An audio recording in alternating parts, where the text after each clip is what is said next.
जय श्री श्याम, जय श्री राधा कृष्ण। आप सभी को माघ मास की हार्दिक शुभकामनाएं। कार्तिक मास की तरह माघ मास का भी बड़ा महत्व है। इस मास में हमें स्नान, दान, पूजा आदि सभी करना चाहिए और नियम पूर्वक कथा और कहानियां भी सुननी चाहिए। तो माघ मास महात्म शुरू करने से पहले हम श्री गणेश भगवान को और अपने गुरु को याद करते हैं। बोलो श्री गणेशाय नमः, श्री गुरुवे नमः। माघ मास महात्म अध्याय 1। सारे संसार के कर्ता श्री भगवान विष्णु, देवी सरस्वती तथा श्री गुरु जी के चरण कमलों में नमस्कार करके मैं इस माघ मास महात्म भाषा की एक रचना करता हूँ। एक समय श्री सूत जी अपने गुरु श्री व्यास जी से कहा कि गुरुदेव, कृपा करके आप मुझसे माघ मास का महात्म कहिए, क्योंकि मैं आपका शिष्य हूँ। व्यास जी कहने लगे कि रघुवंश के राजा दिलीप एक समय यज्ञ के स्नान के पश्चात में अपनी नगरी से बाहर निकले। उनके सिपाही जंगल में शिकार के लिए मृग, व्याघ्र, सिंह आदि जंतुओं की तलाश में इधर उधर फिरने लगे। उस वन में वनस्थली अत्यंत शोभा को प्राप्त हो रही थी।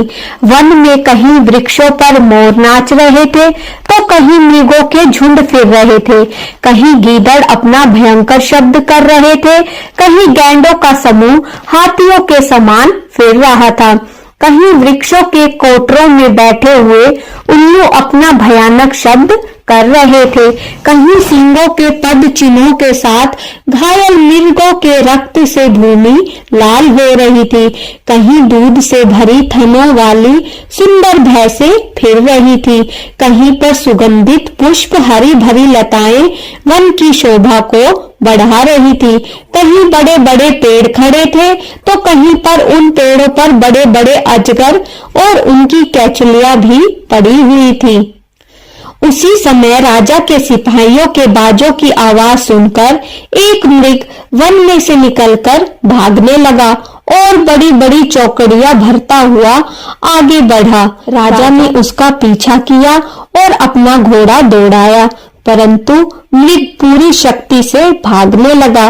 मृग कांटेदार वृक्षों के एक जंगल में घुसा और राजा ने भी उसके पीछे वन में प्रवेश किया, परंतु दूर जाकर मृग राजा की दृष्टि से ओझल होकर कहीं निकल गया। राजा निर्जन वन में अपने सैनिकों सहित प्यास के मारे अति व्याकुल हो गया। दोपहर के समय अधिक मार्ग पर चलने से सैनिक थक गए और घोड़े रुक गए। कुछ देर बाद राजा ने एक बड़ा भारी सुंदर सरोवर देखा, जिसके किनारों पर घने वृक्ष थे, जिसका जल सज्जनों के हृदय के समान स्वच्छ और पवित्र था। सरोवर का जल लहरों से बड़ा सुंदर लगता था। जल अनेक प्रकार के जल जंतु, मछलियां आदि स्वच्छंदता से इधर उधर फिर रही थी। दुष्टों के समान निर्दय चित्त वाले मगरमच्छ भी थे। किसी किसी जगह लोभी के घर के समान सिमाल भी पड़ी हुई थी। जैसे विपत्ति में पड़े हुए लोगों के दुखों को हरने वाले दानी पुरुष के समान यह सरोवर अपने जल से सबको सुखी करता है। जैसे मेघ चातक के दुख को हरता है, इस सरोवर को देखकर राजा की थकावट भी दूर हो गई।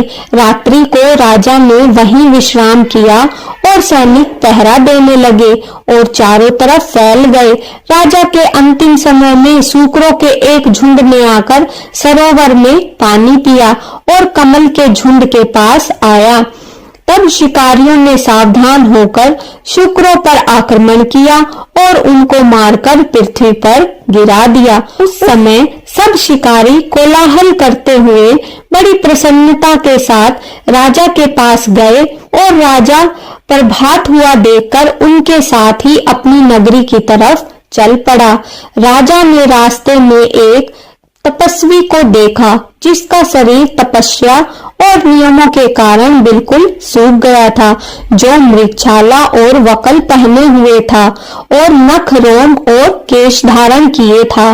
राजा ने ऐसे घोर तपस्वी को देखकर बड़े आश्चर्य से उसको प्रणाम किया और हाथ जोड़कर खड़ा हो गया। तपस्वी ने राजा को कहा, हे राजन, इस पुण्य शुभ माघ में इस सरोवर को छोड़कर तुम यहाँ से क्यों जाने की इच्छा करते हो? तब राजा कहने लगा, हे तपस्वी, मैं तो माघ मास में स्नान के फल को कुछ भी नहीं जानता। कृपा करके आप मुझे विस्तार पूर्वक बतलाइए। माघ मास महात्म अध्याय 1 समाप्त।